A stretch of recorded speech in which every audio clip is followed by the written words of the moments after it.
Cthulhu by Torchlight is a new third-party book that's just come to D&D Beyond and had Treantmonk, of all people, designing subclasses and monsters and other things for the book. It looks incredible. I've already picked it up because I am a sucker for these things, and I thought it'd be fun to go through the subclasses now that Treantmonk has done a few videos on it himself. This is another book that gives us a subclass for each of the 12 core classes. Once again, pour one out for the Artificer, who will never be cool, sorry. But it looks... I've had a quick read through and they seem pretty darn powerful, and if they're not really powerful, they seem really interesting, which is great. Barbarian is the path of the spell scorn, signified by this kind of retro style D&D art, which is really charming. Each one comes with a little quote, which you can read if you get the book. The path of the spell scorned awakens a moat of anti-magic within the soul of its adherents, though these elite warriors steel themselves against magical effects. Some are specially trained bodyguards, tasked with protecting the elite mages of arcane academies or the high priests of religious orders. Others are demon hunters, the resistance allowing them to overcome foul magic that would strike down lesser warriors. At level 3, you get instinctual divination. You gain an intuitive sense about the supernatural facets of the world. When you take the study action to make an arcana or religion check, you can make it as a survival check instead.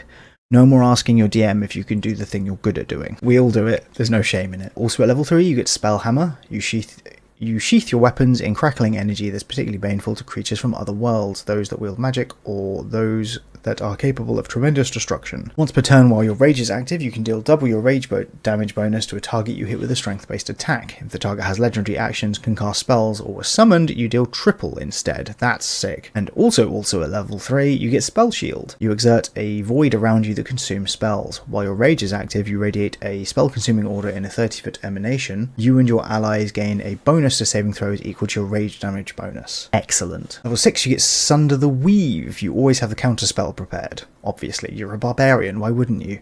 With this feature, you can cast it without a spell slot or components while your rage is active, and your spell casting ability for it is strength. As part of the reaction to cast the spell, you can move up to your speed and make one attack with a weapon against the target of the spell. You can only do this once per short or long rest. I'm kind of giddy. It's just nuts. Bring Howl when you or another creature you can hear. You don't have to be able to see them. That's fun. I guess if you're blind with rage, that makes sense. You can take a reaction to grant it resistance against that damage. In addition, the target gains resistance to that damage type until the end of the current turn. Super cool to be able to help your friends out with your resistance and also give yourself resistance to damage types you might not have resistance to normally, especially because it's until the end of the current turn. And then level 14, this is wild. Dimensional Duel, you always have the banishment spell prepared. When you activate your rage, or as a bonus action while your rage is active, you can cast banishment without a spell slot or components, and while your rage is active. There's so many TNCs there. Necessary ones, but still. And your spell casting ability for it is strength. You can maintain concentration on this while your rage is active. You can target up to 3 creatures when you cast banishment this way. In addition, you can choose to pursue the creatures you banish. If you do so, the targets you banish don't have the incapacitated condition for this spell's duration, and you travel with them to a demiplane. The demiplane is an empty rune, 30 to 200 feet in each dimension, you choose when you cast the spell, and made of wood or stone, your choice. You must create enough space for you and the targets or the spell ends. The room is filled with bright light.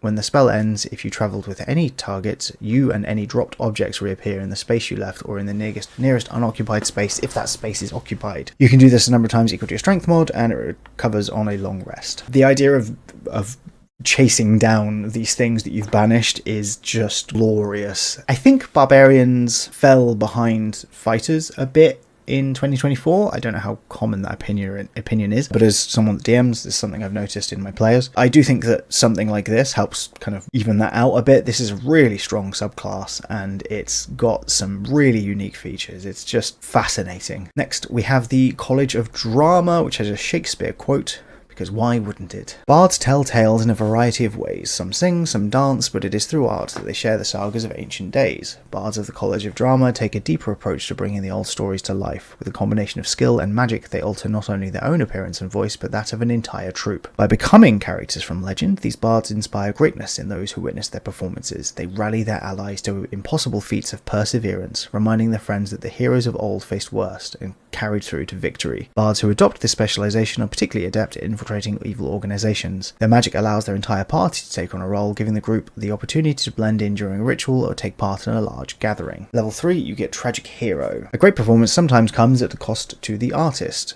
If you fail a saving throw, choose other creatures you can see within 60 feet of yourself, and each of the chosen creatures gains a bonus to saving throws equal to your charisma modifier, minimum of +1, against the same effect that triggered this feature, potentially turning a failure into a success. So if you get hit by a fireball, and so do all of your friends, you failing can mean that everyone else succeeds, which is great. You can use your magic and dramatic training to step into a role. As a bonus action, this is a new thing, sorry. 1 life, many roles.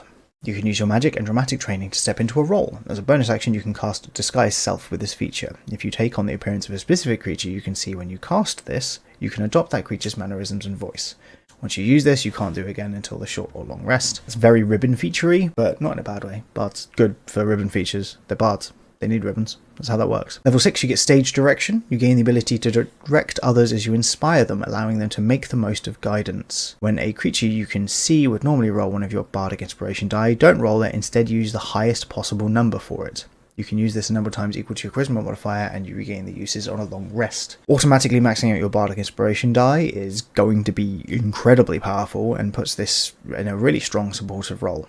And bards are already in that anyway, so that's pretty solid. Assemble the Troop. When you cast Disguise Self using your 1 life many rolls feature, that's the bonus action one, you can target up to 6 willing creatures you can see within 30 feet of you with that spell. You choose the appearance that each creature takes, and while under the effects of this spell, the chosen creature gains a bonus to charisma checks equal to your own charisma modifier. You can transform your whole group into like cambions and infiltrate stuff, which is just super fun. And then we've got Grand Finale. You gain the ability to deliver a stirring performance that spurs your companions to mighty deeds. As a magic action, choose up to 2 other creatures within 60 feet that can see and hear you. Each of those creatures can immediately take an action this turn. You can only do this once per long rest. That's absolutely incredible. 100% amazing. Love it. It's definitely more roleplay focused, I would say, as a subclass than combat focused, but I also think just that one final feature is good enough to completely justify all of it. Plus you get to maximize your inspiration dies regularly. Very, very cool. The Cleric is the Apocalypse domain. Few gods embrace the Apocalypse domain, yet in times of war, disease, or social upheaval, its clerics appear at the head of grim cults that proclaim the world's imminent demise.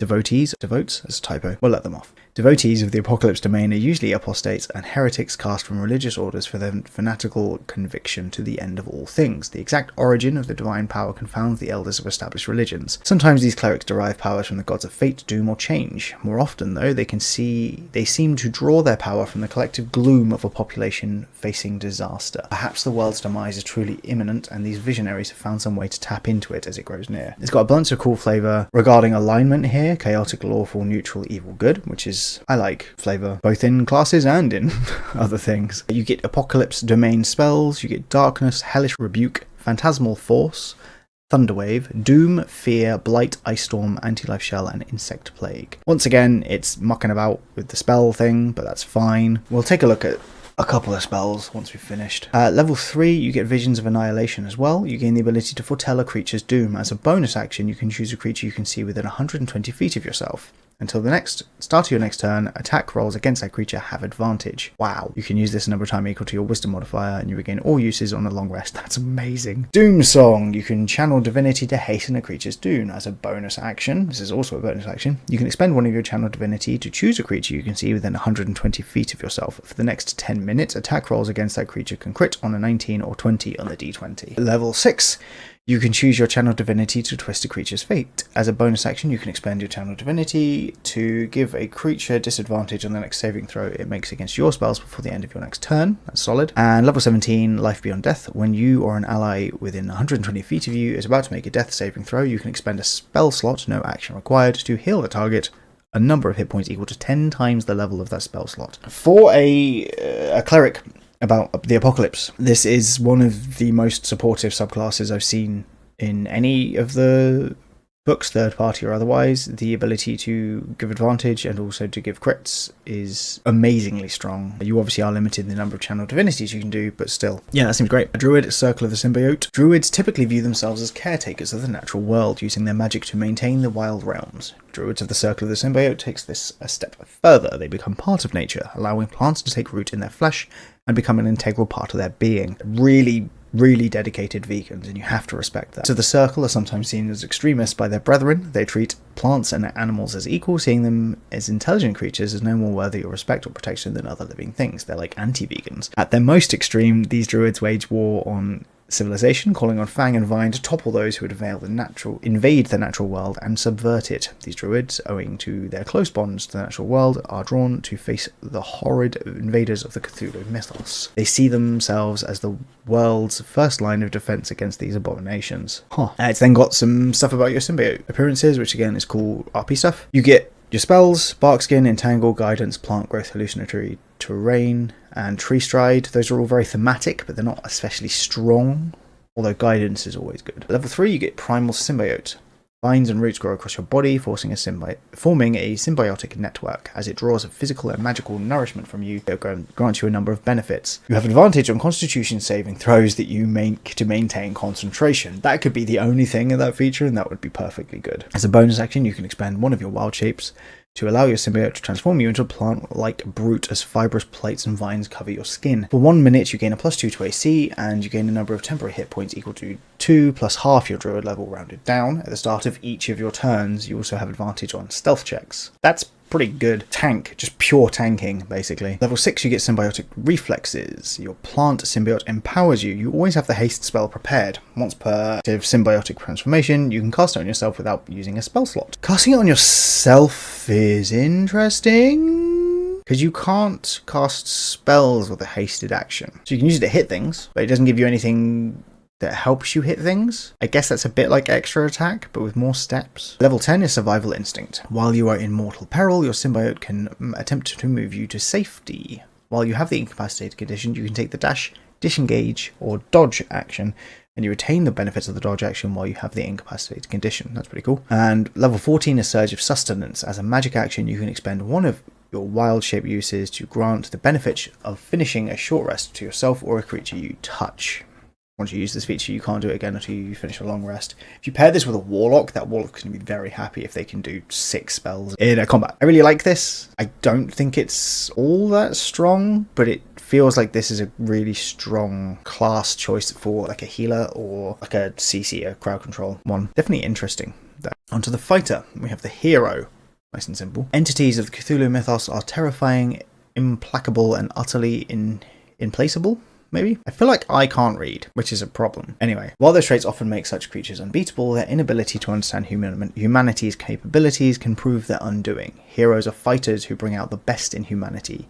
They are beacons of hope rallying commoners against a shared threat. While their blades are deadly to their enemies, their words are encouragement to their allies, and their unflappable demeanour allows their companions to find the courage and strength they never knew they had. 2 things at level 3, the first of which is Bolstering Presence. At the start of your turn, you can bolster your allies, no action required. Creatures of your choice within 30 feet that can see or hear you regain a number of hit points equal to 2d6 plus half your fighter level rounded down. You can't use this feature if you have the incapacitated condition. You can do this a number of times equal to a charisma modifier, and you gain all uses back on a long rest. Healing as a fighter and for multiple people is pretty cool. You combine that with your second win, and you've got a lot of health. Also at level 3, you get Heroic Effort. You can seize the moment and turn the tide. You can take a reaction at the end of a creature's turn to move up to your speed and make one attack with a weapon or unarmed strike. Then one ally of your choice within 30 feet of you that can see or hear you can also do that. You can use this a number of times equal to your charisma modifier. You can take legendary actions as a fighter at level 3. That's wild. Level 7, if you're charmed, frightened, or poisoned, when you use your heroic effort feature, the condition ends on you. Just ends. In addition, you can do it to someone else as well. Cool. Level 10, Inspiring Presence. When you use your Bolstering Presence feature, each of the chosen creatures gains a bonus to d20 tests and damage rolls equal to charisma modifier until end of turn. Oh, that's fun. That's attacks and damage. Also, love Charisma Fighter. Very cool. Level 15, Durable Presence. You can now regain all expended uses of your Bolstering Presence when you finish a short or long rest. And at level 18, when you use your Heroic Effort feature, you can target up to 2 additional creatures. So 3 of you can just wail on something. Fantastic stuff. That is one heck of a subclass. That might be like a touch too strong, maybe? But it does rely on you having teammates who would want to do that. So I guess that's fine, maybe? On to the Monk. Warrior of Cosmic Balance. Warriors of the Cosmic Balance watch the mystic paths of the world. The dimensional portals and arcane gates, and where eldritch horrors seek to intrude upon the world, these warriors stand waiting. They are trained to use their inner power to purge even the strongest afflictions, and their merest touch can send the mightiest abominations back to the horrid pits that spawned them. Level 3, you get Guardian of the Way technique. Once per turn, when you make an unarmed strike with flurry of blows and deal damage, you can cause one of the following effects.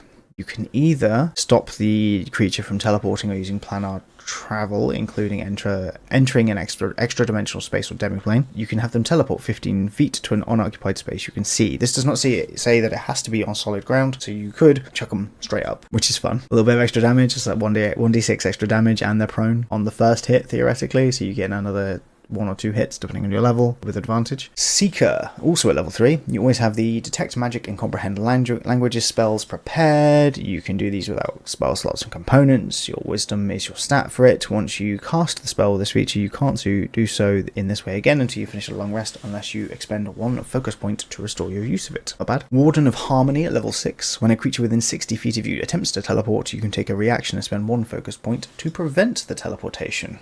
Man, that's niche, but that's strong. There's no save on that or anything. Level 11, Cosmic Restoration. As a bonus action, you can touch a willing creature, which could be yourself, and choose one of the following options. Dispelling Touch, you end all spells of your choice currently affecting the target.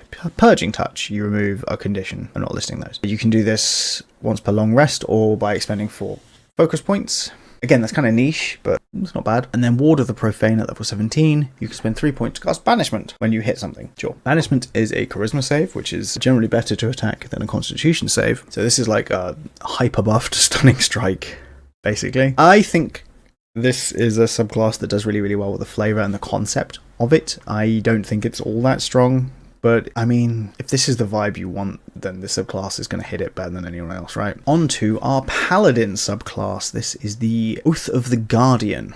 These paladins serve as protectors of the common folk and guards against rampaging monsters. Those who embrace this oath range from itinerant paladins who single-handedly defend towns on the borderlands to elite groups of knights tasked with protecting the cardinals of a religious order. It then gives you tenants, again, based on alignment, which is sick. So I'm not going to go through them all. I love that a great amount. I know that there's lots of arguments about whether or not alignment is especially relevant in D&D, but I like it.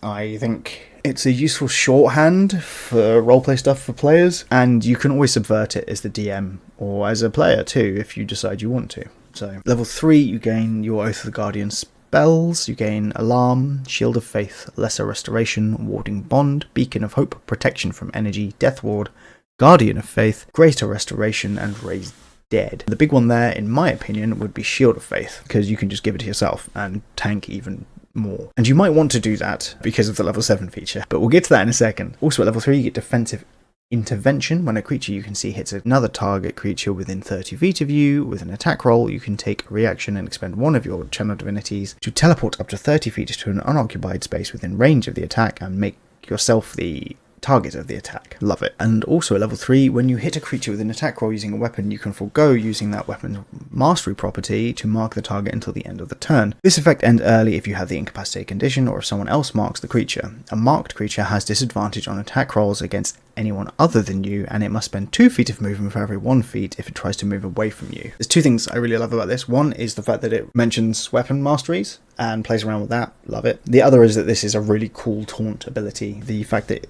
it's harder for them to get away from you is a far more compelling reason for them to stay near you. Very, very good. Level 7, you get 2 things. You get Guarding Presence. As a bonus action, you can choose creatures within 5 feet of yourself up to a number of creatures equal to your charisma modifier. Each of the chosen creatures can use your AC instead of their own AC as long as they stay within 5 feet of you or until you have the incapacitated condition. You could almost build this as a ranged paladin and then buff your spellcasters' ACs if that's what you wanted to do, or if you've got other players obviously that are playing marshals, they can get in and stuck in, and you know the Barbarian suddenly has an AC of 23, 25 maybe, you know, as high as you can get it, which is pretty cool. Level 7, you also get Inspiring Defense. You can attack twice instead of once when you make an opportunity attack.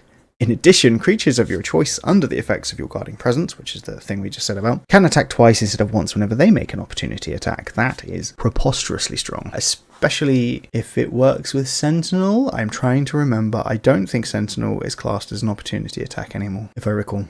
That's a shame. Level 15, you get Ward of the Guardian. When a creature marked by you can see reduces an ally to 0 hit points and doesn't kill the ally outright, you can take a reaction to have the ally drop to 1 hit point instead. If you do so, the ally can then take a reaction to make a melee attack against the marked creature within its reach. If it's within its reach. You can do this number of times equal to Charisma modifier and regain all uses on a long rest. And then level 20, Guardian Angel. As a bonus action, you become a living bastion of defense, granting the benefits below for 1 minute or until you end them. Once you use this feature, you can't use it again until you finish a long rest. You can also restore it by using a level 5 spell slot. Walking Bastion, your Guardian presence becomes a 100-foot emanation. Creatures of your choice within animation can use your AC. That's silly, but it's level 20. So on each of your turns, if you have no uses of Channel Divinity left, you can give yourself one, sure, and you can use Ward of the Guardian without taking a reaction once each round. You just become the strongest tank healer thing ever. This subclass kind of asks you to thread the needle with team composition and positioning and things like that, but if you can do that, it gives you a huge boost of power, and I think that because it's quite a niche way of doing things, I think it's fine that it's quite strong.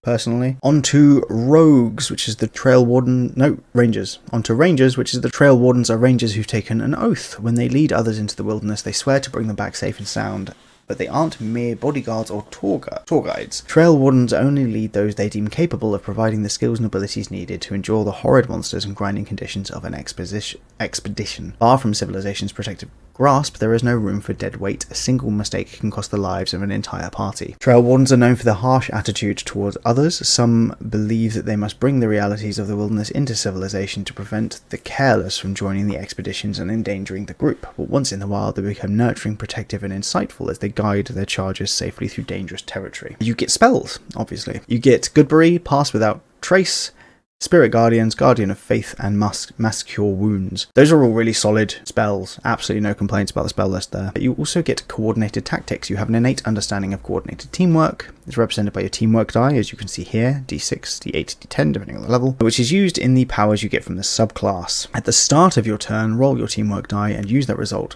for it until the start of your next turn when you re-roll it, unless it says otherwise. My assumption is Coordinate Strikes. When another creature you can see hits a target with an attack roll, you can take a reaction to roll your teamwork die and add the number rolled to the attack's damage against the target.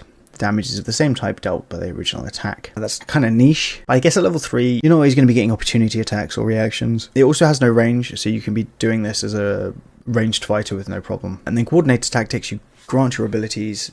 You grant your allies the ability to harmonise their positions on the battlefield at the start of your turn, and after you roll the teamwork die, you can choose any number of willing creatures within 60 feet of you that can see you, in fact. Each of the chosen creatures can take a reaction to move up to a number of feet equal to 5 times the number rolled, or up to its speed, whichever is lower. This does not provoke opportunity attacks and ignores difficult terrain. So you can make your whole team reposition, which is great. I'm trying to think. 5 times the number rolled, or up to its speed. So the average dice roll on a d6 is 3.5. So let's just call it 3. We'll be conservative. So that's 3 times 5, which is 15. So it's going to be 15 feet, which is half of most creatures' movement speed. If you luck out and you get 30, then you're golden. You might also only get 5 feet, but that's still going to be enough to get creatures out of melee range if that's what they need to do. Lead the way. When you make an ability check with a skill proficiency in which you have expertise and succeed, you can choose other creatures within 60 feet of yourself. Until the start of your next turn, each of those chosen creatures gains a bonus to the same check equal to a roll of your teamwork die. So you can boost your allies' perception checks, for example. Level 7, you get Tactical Assault. Each ally you choose with your Coordinate Tactics feature you can see or hear gains one of the following benefits of their choice. Until the start of your next turn, the first time that ally takes damage, they can reduce the damage taken by the number rolled on your teamwork die. And when an ally takes a reaction to move, it can take the hide action as part of the reaction. It gains a bonus to stealth checks equal to the number rolled on your teamwork die. So you can kind of move your group around the wilderness and have them all hide. Level 11 is Coordinated Effort. When you roll initiative, you can roll your teamwork die if you don't have the incapacitated condition. You and each ally within 30 feet of you that can see or hear you gains a bonus to initiative equal to the number rolled. Lovely. And level 15 is Group Assault. You coordinate your allies and their attacks against a powerful foe. If you take the attack action, each attack you make is against the same target, you can choose other creatures within 60 feet of yourself. Each of the chosen creatures gains a bonus to 1 attack roll and damage roll equal to the number rolled in your teamwork die against the same target. So it's like a boss destroyer. I think having the ranger lean in and kind of commit to your teammates is really solid. There's also a really nice theme in this book already with playing around with the teammates and playing to support them, and I think this fits that really, really well. There's nothing that especially boosts your damage though, and rangers are stuck in a very unfortunate position at the moment with the 2024 rules, but it doesn't in any way involve Hunter's Mark, which I'm sure will make a lot of people quite happy. It's definitely because Treantmonk was involved. Onto the Rogue, which is the Shadow Stalker. Rogues are at home in the shadows, slipping into darkness to evade their enemies, strike down unsuspecting foes, or carry off great treasures. Some rogues feel a strange presence when they slip into darkness, whispers at the edge of their hearing. And whispers at the edge of their hearing? There's some weird typos in this book, at least this version. I think it's a D&D Beyond exclusive, so they can just fix it, so that's good. These rogues hear the call of shadow, and they are fated to become bound. The darkness can sense a void in a creature's heart, a yearning that can never be filled, or perhaps it can. The shadows reach out with a simple offer. Yield something of your past and open a path to the future where your empty heart is filled. Those who hear this offer are doomed to accept it, and they are doomed to regret it. Yet, the shadow chooses its partners carefully, knowing that those marked for its bargain can't resist. Level 3, as a magic action, you can expel your shadow from your side and command its actions. It appears in an unoccupied space within 5 feet of you and is your size. It can manipulate an object, open an unlocked door or container, or retrieve an unattended item, or pour out a vial. It can steal stuff while you're doing other stuff, which is kind of fun, or it can poison someone's stuff while you're doing other stuff. As a magic action on your later turns, or as part of the bonus action when you use your cunning action feature, you can control your shadow again. You can move your shadow up to your speed. It can't attack, activate magic items, or carry more than 10 pounds. Your shadow disappears when it takes any damage, is the target of any effect, or if you have the incapacitated condition. Along with that, at level 3 you get shadow motes, not shadow noses. Very similar. You have the power to control shadows, which is represented by your shadow motes. So you can expend these motes to enhance or fuel certain Shadow Stalker features. You have an amount of motes equal to your rogue level. You start with knowing 3 such features: Shadow Scout, Shadow Swap, and Vexing Shadow, each of which is detailed below. Then, when you expend a Shadow Mote, it is unavailable until you finish a long rest, at which point you get all of them back. You can also regain one when you reduce a hostile creature to 0 hit points. You get, interesting, Shadow Scout. As a magic action, you can expend one Shadow Mote to project your sensors through your reflection. For up to a minute, you can see and hear through it, and you can move it up to 120 feet away from you. Shadow Swap. When you use your cunning action feature as part of that bonus action, you can expend one Shadow Mote to swap places with your reflection. If you appear in an occupied space, you are shunted to the nearest unoccupied space. But there's no reason why you should. It doesn't say anything about it being able to move through objects.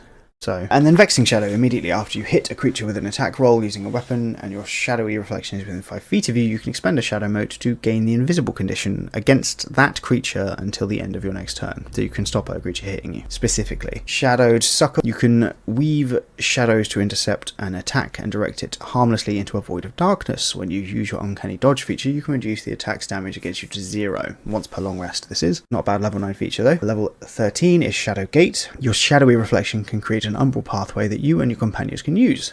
As a bonus action, while your shadowy reflection is within 5 feet of you, you can expend 4 shadow motes to cast a Dimension Door. Intelligence is your spell modifier for that, and your shadow reflection can come with you. Dimension Door is always good, let's be honest. But yeah, and level 17 is like the pièce of this one. Sorry for Val and Trek if you watch me try and say French things, and anyone else who's French. Level 17 is True Shadow. Your shadowy reflection becomes the ability to become a deadly clone of you. As a bonus action, your reflection transforms into an exact duplicate of you. For 1 hour, it becomes substantial. You can have it, you take the attack, hide, or utilize actions by controlling it with your shadowy reflection feature. Its attack action uses your statistics, including class features, feats, and weapons, I assume just all equipment, and it vanishes when reduced to 0 hit points. When you make an attack roll against a creature within 5 feet of the duplicate, the attack roll has advantage. You can only do this once per long rest. I mean, getting a second version of yourself is obviously very, very good, and will definitely help bridge the damage gap that rogues have between other martials. Anyway, solid subclass, exceptional capstone ability there. The Sorcerer is the Hungering Dark, and it has this lovely cap. Look at this cap. Perfect. If I put this here, see the little white splodges? It looks a lot like one of my cats. Anyway, when sorcerers first manifest their abilities, they sometimes describe the experience as a slumbering portion of their identity awakening, a sudden understanding of their true nature. Other sorcerers aren't so fortunate. The magic within claws at their souls and pushes at their mind. It's like a hungry beast, always ravenous, never satisfied despite desperate efforts. These poor spellcasters are living gateways to a realm of darkness and gloom, a place said to serve as a source of all undead. Sorcerers of the Hungering Dark are conflicted victims of their own power. They wield mighty spells, but by using their magic, they create a bridge that allows horrid creatures to step into this world, even if only for a moment. Level 3, you get Innate Darkness spells, When you reach Sorcerer, you get these spells. You get Confounding Shadows, which is new, Tides of Darkness, which is new, or Tendril, which is new. I can't see these because last time it didn't work. I just logged out and logged back in and it was fine. I tried that, obviously, before recording this, and it didn't work. And I don't know why, because D&D Beyond is the one true Shadowland that we can all never truly understand. Anyway, you get Confounding Shadows, Darkness, Tides of Darkness, Umbral Tendril, Fear, Shadowy Eruption, Black Tentacles, Greater Invisibility, Mislead, and Summon Shadow. There's a definite theme here. Level 3, Shadowed Soul. I've said the word shadow so many times between this and the Shadow Stalker subclass, it's starting to lose its meaning. It's fine. I'm fine. Anyway, the darkness within you allows you to push away the light. You gain dark vision with a range of 60 feet. If you already have it, it increases by 60 feet. In addition, you can see through any magical darkness you create with your innate darkness feature, unless you have the blinded or incapacitated condition. It basically gives you Devil's Sight. Is it Devil's Sight? But for your own stuff, which is awesome.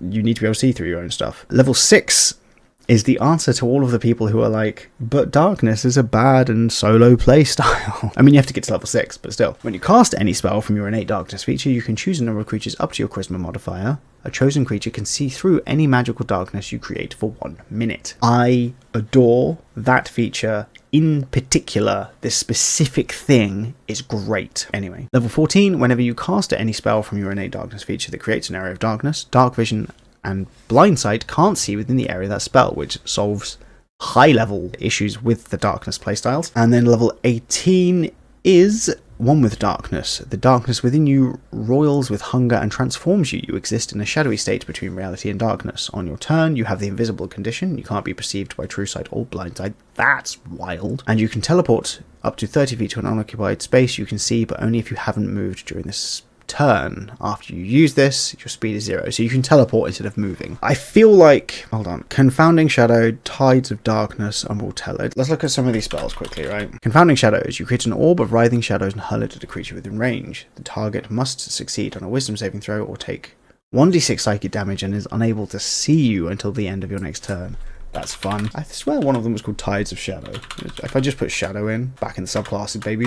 Do you think maybe that's too many uses of the word Shadow? That's truly absurd. Okay, we'll give up on that. Sorry, that's broken my poor brain. Evil Eye, feeling okay. Some of these sound great. There's some cat-based spells. We love cat-based spells. Shadowy Eruption, that's got to be one, right? I actually don't know that it is. Summon Shadow definitely is. You call forth shadow spirits. You get this. It's pretty cool.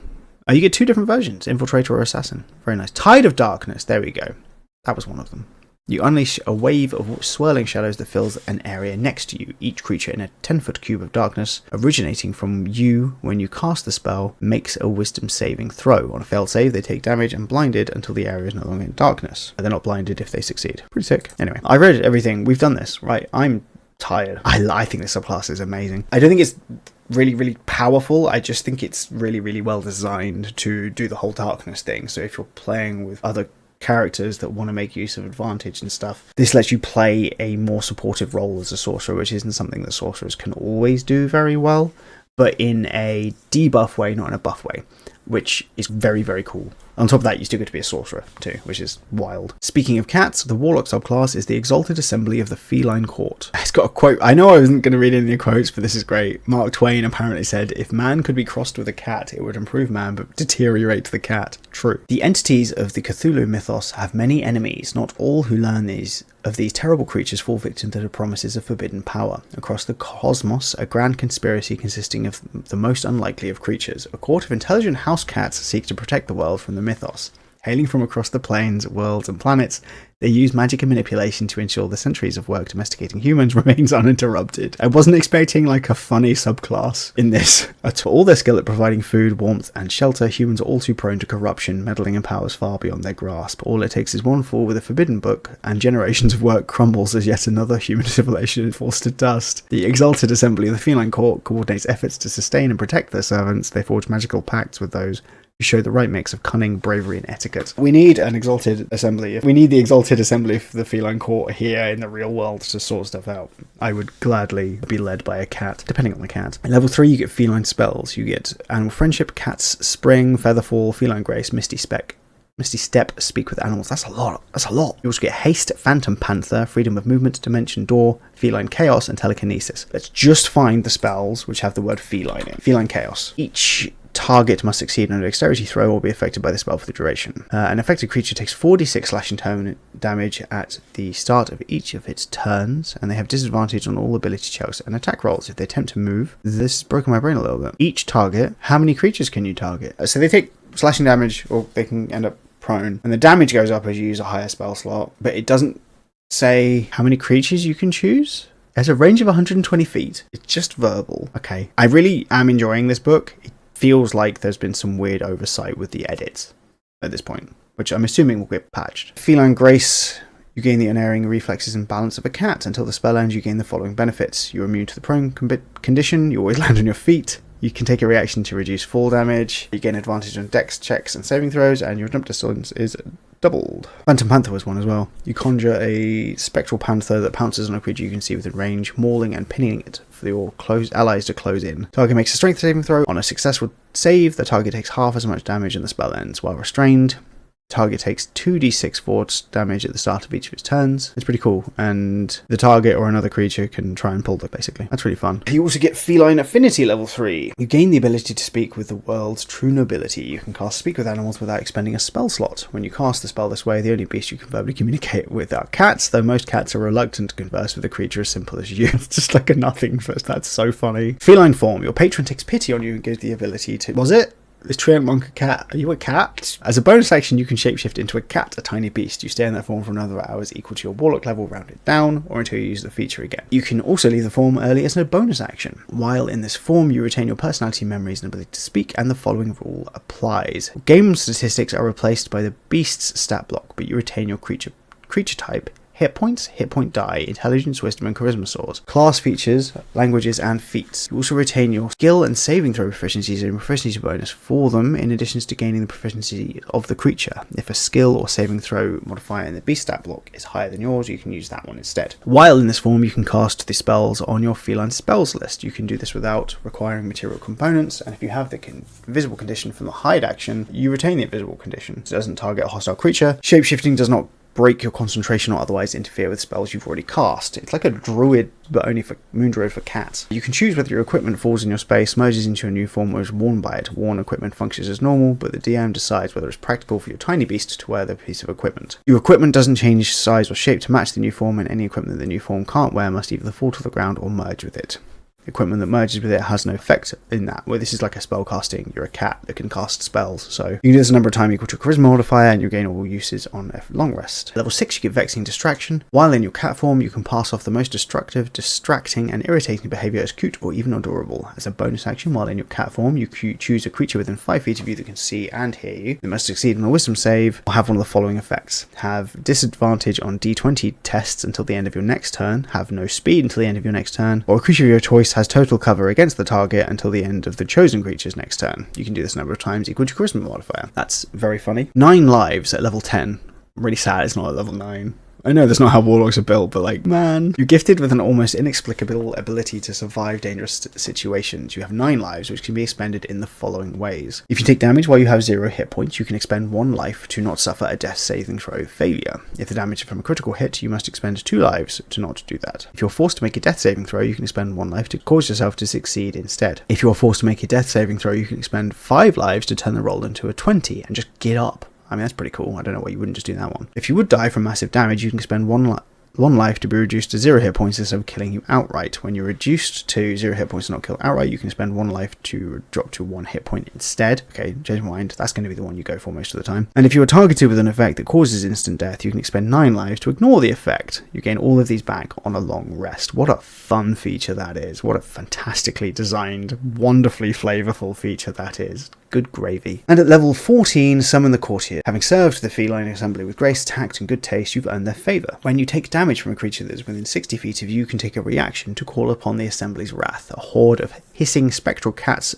emerges from the planar firmament and descends upon the creature that damaged you. That creature takes 5d10 force damage and is blinded and prone until the end of your turn. There is no save on that, okay? Once you use this, you can't do it again until you finish a long rest, or you spend a packed magic slot to do so. Between the spell and having a list of targets and stuff like that, like, I'm going to take it as is, which means that this is a very strong subclass. You get all of the Warlock goodness that you would normally get, but also you can be a cat and cast your spells while you're a cat. You can't cast Eldritch Blast, which is a problem, but it's not the end of the world. And you do get access to an interesting mix of abilities here, which is, yeah, I mean, it's interesting. I still think it's really funny that it's just in this book about Cthulhu. It's just a subclass about cats. Weird. Not a complaint. Just, I don't know, felt slapstick in amongst everything else. And then the wizard is Bibliomancy, all about discos. A spellbook is, that's such a silly joke. A spellbook is a wizard's prized possession. Even the least experienced apprentice knows that each spell's formula must be carefully recorded, understood, and memorized to cast a spell properly. For the typical wizard, the symbols, words, and equations in the book are means to an end. But Bibliomancy is the language of magic, is the key to the building blocks of the universe. The tradition believes that a spell's formula holds more than gathering and shaping magical energy, and that the underlying properties of reality itself are illustrated through a spell. By unlocking the mechanisms that construct spells, these wizards can slowly unlock the riddle of the universe. Level 3, Book Learning. You have an arcane connection to all books, be they tablets or tomes, allowing you to unravel their secrets. If you touch an object containing a script for 1 minute, you learn a basic working knowledge of the script's contents unless that information is hidden by a code or cipher. If the book or script is a magic item or magical object, you learn its properties and how to use it, whether it requires attunement, and how many charges it has, if any. You learn whether any ongoing spells are affecting the item and what they are, and if the item was created by a spell, you learn that spell's name. That's really fun. Level 3, Edit Spell. Okay. Choose a spell in your spellbook that is level 1 or higher. When you prepare that spell, you can give it one or more of the following benefits. You can increase the spell save AC by 1. If the spell deals damage, you can have it deal a different type of damage. And if the spell requires a saving throw, you can change that saving throw to intelligence. That's a silly amount of power, just the intelligence change. You can prepare the chosen spell multiple times, choosing different benefits for each preparation. Each modified version of the spell counts against your prepared spells. When you make these changes, you can change the spell's name. For example, Burning Hands could change to cold damage and required an intelligence saving throw might be named Mind Freeze. Right, so you can alter a spell 3 times if you really want to commit to it, and it'll boost the save, change the damage type, and change it to an intelligence saving throw. When you finish a long rest, you can change your chosen spell. When you change your chosen spell, the benefits to the previous chosen spell end. You no longer have the altered versions prepared. Man, that is just ripe for shenanigans. I'm here for it. I am here for it. Level 6, Weaver of Words. You become a master of all words. You learn all languages available to characters in the campaign. Just straight up, all of the languages. Congrats, you did it. You learned the languages. Level 10, you get Customized Spell. You can alter the structure of a spell to incorporate a creature's name. Pick a spell in your book that has a verbal component, requires concentration, and is level 1+. When you prepare that spell, you can name a specific willing creature other than yourself. If that creature is the only target of the spell, you can cast a spell on it without needing it to maintain concentration. So you could do like Jennifer's Haste, for example, and just have haste on it, on Jennifer with no concentration. That's really strong. Level 14, Master of Words. When you prepare spells, pick 2 spells from between level 1 and 5 to weave into a linked powerful spell you can prepare as a single spell. The level of the linked spell is equal to the combined level of the 2 spells and can't exceed 6. Chosen spells must have a verbal component and must have a casting time of 1 action. As a magic action, you can cast the linked spell. Effects of both spells occur at the same time. You could do Fireball, Cone of Cold, for example, and you could also, I'm assuming, edit that spell as well. So you could do Fireball, Cone of Cold that deals force damage, that requires an intelligence save, and has an increased spell save DC. What a fantastic subclass. I think with wizards, there's a lot of the strength doesn't actually come from the subclasses, which is why they're generally quite boring. But this is the champion of really wanting you to play around and think about what you're doing. This is like the wizard subclass. This is the subclass that people who like the rules will adore. Wow. Yeah, that's really, really, really strong. Very, very fun too. That is all 12 of the subclasses complete. That's a lot of subclasses. 12 is a lot of subclasses. I mean, it's the correct amount, but it is a lot. I think overall the subclasses are generally on the stronger side of things. They're not all as strong as some of them. The Paladin, like I said, is super niche but incredibly powerful. Fighter's really, really interesting. The wizard at the end there was fascinating. There are definitely some typos in the book itself, which is not what I'm reviewing, but as someone who is a writer and reviews things for a living, it's something I've obviously noticed. I would assume that these will get fixed in the coming days. But yeah, really solid list of subclasses. I had a little look at some of the spells, and the spells are pretty cool too. And along with that, you've got new feats, you've got new origin feats, some of which are really strong, and you've got special tomes as well, which can do a bunch of stuff. So lots of fun to be had, as well as a bunch of, obviously, there's just a huge number of monsters as well. It turns out it actually gives a lot of rules for creating your own monsters, as well as also giving you monsters that you can use. So solid book. You can tell a build optimizer has a hand in the subclasses, just from the way that they're all worded, and yeah, good work. Mike Merles and Treantmonk put this book together along with the rest of the team over at the people that made it. This is a great outro. I'm really crushing this. It's in the credits. I could have just gone to the credits. Chaos, also a fantastic disclaimer, which rids them of any blame if you end up using really, really complicated words, basically, which is very funny. But yeah, I think it's a really, really solid book. I think the subclasses are incredibly cool. Some of them are genuinely inspired, and I think that's kind of what you want in your subclasses from third-party books. Like I said, I'm really hoping that the weird editorial oversights get patched out in the coming days and weeks. But for now, that's me done. So if you enjoyed this, please like and subscribe, and I will see you next time. Goodbye.